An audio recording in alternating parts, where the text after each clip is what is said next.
और ऑलरेडी जब आप एक नंबर 1 शो कर लेते हो तो आपको लगता है कि अब इसके आगे क्या करेंगे? खतरों आया तो मुझे लगा कि this can give me that push.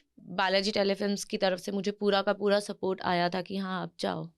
Television की पॉपुलर बेटी कभी बहू और इन दिनों क्योंकि सास भी कभी बहू थी 2 में नजर आ रही परिधि यानी कि परी अब जा रही है खतरों का खेल खेलने के लिए, तो कितनी एक्साइटेड है और किस तरीके से जो है कि शगुन ने ये फैसला किया खतरों के खिलाड़ी में जाने का।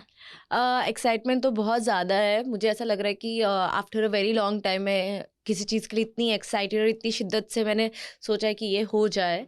तो बहुत ज़्यादा एक्साइटमेंट है और तैयारी भी अच्छी चल ही रही है फ़िलहाल, और आई थिंक शो के दौरान भी चलती ही रहेगी। हाँ। सोशल मीडिया पर हमने आपके काफ़ी वीडियोस देखे हैं जहां आप फुल एकदम हाई जोश में जो है कि जाने की तैयारी कर रही हैं, तो कैसे मैनेज कर रही हैं सीरियल की शूटिंग और फिर ये तैयारी। थोड़ा-सा हेक्टिक तो हो गया है because the entire day I am shooting, and उसके बाद मैं जाती हूँ अपनी क्लास के लिए, क्योंकि ऑलरेडी उन्होंने मुझे इतनी बड़ी चीज़ की परमिशन दे दी है कि हाँ, ठीक है, आप जाइए, खतरों कीजिए। तो बाकी उसके अलावा I don't want to disrupt the shoot, तो मैं ड्यूरिंग द शूट तो नहीं जाती हूँ ऑब्वियसली, बट शूट ख़त्म करने के बाद मैं अपना वर्कआउट करने जाती हूँ। I don't miss it.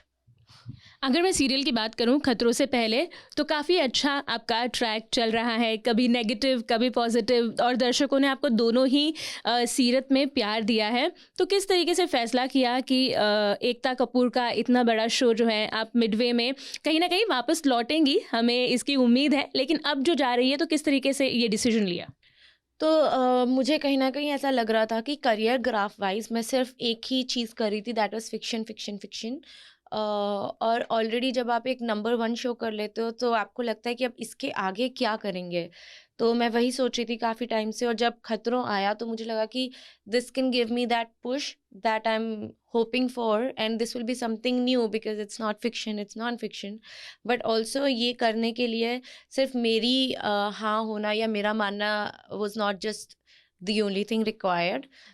Makers का मानना भी बहुत ज़रूरी था कि हाँ, ठीक है, हम परमिशन देते हैं या हम सपोर्ट कर रहे हैं, आप जाओ। So I think I am very blessed and I am grateful कि बालाजी टेलीफ़िल्म्स की तरफ से मुझे पूरा का पूरा सपोर्ट आया था कि हाँ, आप जाओ। जब आपने टीम के साथ पहले ये डिस्कस किया कि आपको अप्रोच किया गया है, तो किस तरीके से उनका रिएक्शन था और क्या कुछ मतलब आपके ट्रैक को लेकर डिस्कस हुआ।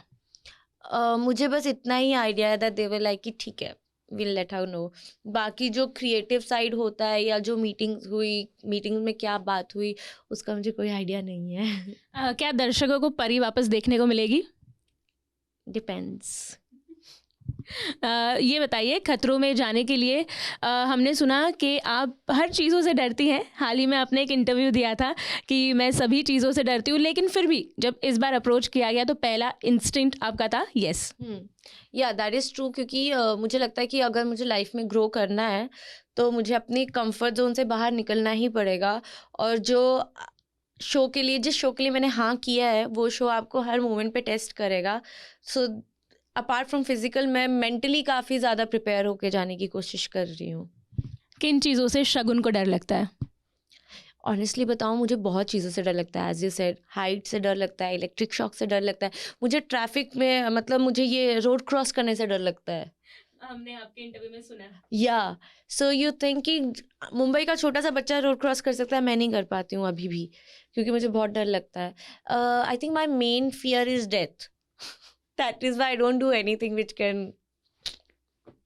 एक टास्क हमने देखा है, अभी आपने बात की है डेथ की, तो वो कॉफिन में वो डालकर लाइट्स बंद करके पता नहीं कुछ लॉक्स वगैरह खुलवाते हैं, और ऐसा टास्क आपको करने मिला तो। ठीक है, जल्दी-जल्दी निकलूँगी उस जगह से, क्योंकि मेरे को तो अनकंफर्टेबल फ़ील हो रहा होगा। आई विल बी लाइक जल्दी-जल्दी निकलूँ। क्या शगुन क्लॉस्ट्रोफोबिक है। नहीं, but I think coffin can give anybody the chills. Coffin is like. जितने भी कलाकार हैं टेलीविज़न से जुड़े हुए हैं, कई सारे लोगों को आप जानती होंगी। किस तरीके से इस शो में बॉन्डिंग होने वाली है, किनके साथ दोस्ती होगी। मैं एक्चुअली किसी को भी अच्छे से नहीं जानती हूँ, सबको बहुत सबसे ज़्यादा मैं मतलब अगर किसी को मैं जानने वाले स्टेज में डाल सकूं तो मैं करण भाई और ऋत्विक को डाल सकती हूँ। उनको भी इसलिए क्योंकि कुछ 6-7 साल पहले मेरी कोई 10 मिनट के लिए बात हुई थी उनसे, उसके बाद मैं किसी को नहीं जानती हूँ। ठीक है, ये बताइए कि खतरों के सफ़र के लिए आपके परिवार का क्या रिएक्शन था? They are very excited. पहले तो थोड़े डरे हुए थे, थोड़े नर्वस थे, बट दे आर, उनको थोड़ा कॉन्फिडेंस है, दे थिंक कि मैं कर लूँगी, तो I am happy about it. घर वालों ने अब जब हाँ कहा है तो डेफिनेटली हमें लगता है कि शगुन कर ही लेंगी। ये बताइए कितने प्रीवियस सीज़न फॉलो किए हैं या फिर अभी करना शुरू किया है? थोड़े थोड़े तो पहले देखे हैं, बट वो एज यू नो कि कभी अगर आप जाने नहीं वाले हो तो आप बहुत ऐसा एंटरटेनमेंट सोर्स की तरह देखते हो कि अरे ये हो रहा है, बट जब मेरा फाइनल हुआ तो मैंने 14th सीज़न पूरा बैठ के देखा है। रुबीना वाला सीज़न देखा है, करण ऋत्विक वाला सीज़न देखा है? रुबीना वाले मैंने कुछ स्टंट्स देखे हैं ऑनलाइन, पर मैंने सीज़न नहीं देखा है, और करण और ऋत्विक वाला नहीं देखा है। रोहित शेट्टी के साथ प्लेटफॉर्म शेयर करने का मौका मिल रहा है, मतलब one of the bestest directors में वो आते हैं, और खतरों जो है कहीं ना कहीं उनका जॉनरा है क्योंकि उनकी जो फिल्म्स हैं वो उसी तरीके की होती हैं गाड़ियों के साथ, तो उसके लिए कितनी एक्साइटेड है? मैं बहुत ज़्यादा एक्साइटेड हूँ उस चीज़ के लिए। एक्चुअली देखा जाए तो मैं खतरों एज अ शो के लिए इतनी ज़्यादा एक्साइटेड हूँ कि हर चीज़ के लिए शायद मेरा जवाब यही आएगा कि मैं बहुत एक्साइटेड हूँ, बहुत एक्साइटेड हूँ, but that is not like a made up answer, that is actually what I am feeling inside. और रोहित सर की बात आई तो उनकी मूवीज़ में ऐसे गाड़ियाँ उड़ रही होती है, कॉमेडी इतनी होती है, and very vibrant, very lively movies ही makes. Even Singham was very fun वाला, अच्छा वाला मूवी, एंड बाकी गोलमाल और ऑल दैट। तो I am a huge fan of his films, मैं देखती हूँ उनकी फिल्म जेन्युइनली। और having to do stunts in front of him in his guidance, I think it's something जो मैंने कभी सोचा भी नहीं था कि मैं करूँगी। हमने औरी से बात की तो एज अ एक्ट्रेस फीमेल हम ज़्यादा कॉन्शियस होते हैं कि हम क्या बैग पैक करें, क्या एक्सेसरीज ले, या हमारी क्या आउटफिट हो। जब हमने औरी से तैयारियों का पूछा तो उन्होंने यही बताया कि वो कितने सारे आउटफिट्स लेकर आ रहे हैं और उन चीज़ों में उनकी कितनी तैयारी है। तो शगुन कितना ग्लैमरस दिखेंगी हमें खतरों में? मैं तो एक्चुअली ऑनेस्टली स्पीकिंग मैं चाहती थी कि तो हमारे खतरों में we have a in house stylist कैन, तो मैं एक्चुअली चाहती थी कि सब कुछ वही कर दे ताकि मुझे कुछ पैक ही ना करना पड़े। I didn't want to pack at all. I मतलब मेरा एक्चुअली मेकअप में मेरे को बहुत इंटरेस्ट है, तो मैं बहुत एक्साइटेड हूँ कि मैं जाके नया मेकअप खरीदूंगी and all of that. But कपड़ों के लिए मुझे ऐसा था यार मुझे शॉपिंग, ये वाली शॉपिंग करने का बिल्कुल जोन नहीं है, तो मैंने ऑनलाइन जो 3 चीज़ें थी वो मंगवा ली।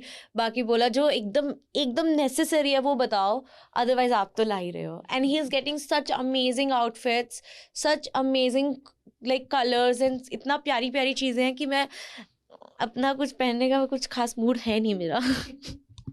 ये बताइए, प्योर वेजिटेरियन है शगुन, केप टाउन में जाके किस तरीके से सर्वाइवल का सोचा है?